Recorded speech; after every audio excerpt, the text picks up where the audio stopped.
Top-end dual cab ute sales are booming and new models are being offered to the market all the time in an attempt to woo buyers. The latest trend is sports trucks, and here's two of the newest models, the HSV Colorado Sports Cat and the Toyota Hilux Rugged X.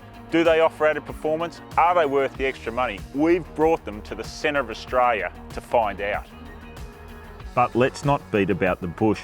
Both these vehicles developed serious issues on this drive, none more so than the Rugged X when its turbo diesel engine went into limp home mode. So here we are heading towards Finke in the Northern Territory, and the Hilux has decided we need to visit our nearest dealer. A bunch of warning lights have come on telling us to reduce power. Well, that's a bit of a problem. Obviously there's no dealers nearby that we can trundle into, so having had this experience in the past with this engine, we're going to disconnect the battery, reconnect and see what happens. We went through that process and fired up the engine, and it worked fine, temporarily. 3 more times the Rugged X went into limp home mode during this trip, and we're still waiting for an explanation why from Toyota. And that's not all that went wrong with the Rugged X.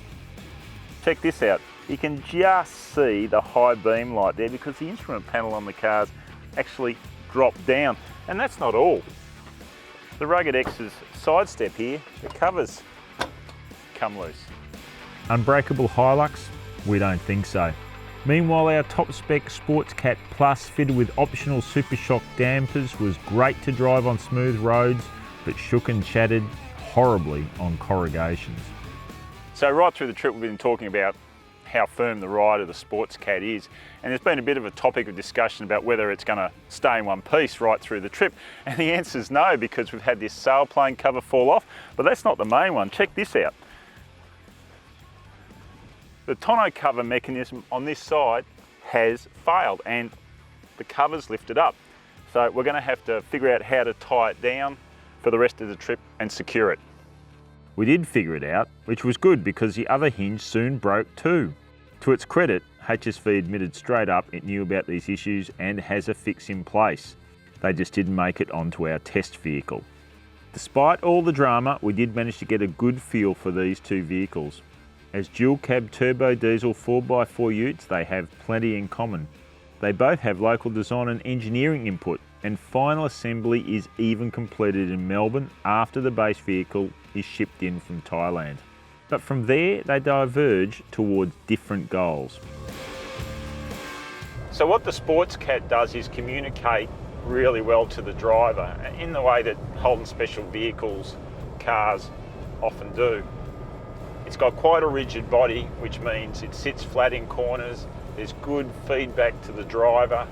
You actually can have fun rolling it along through big sweeping bends on gravel roads.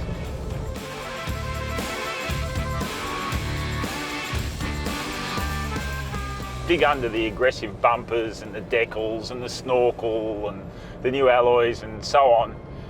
And what you find under the Rugged X is, well, familiar Hilux. It's still got a capable part-time four-wheel drive system. It'll get you just about anywhere you want to go.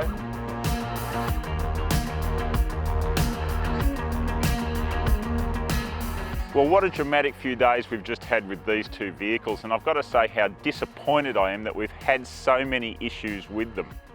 Nevertheless, a clear winner has emerged. While I like the Sports Cat for its connection, it is confused in what it's trying to be. There's no confusion when it comes to the Rugged X. It wants to be a sports performance off-roader, and in that objective, it succeeds.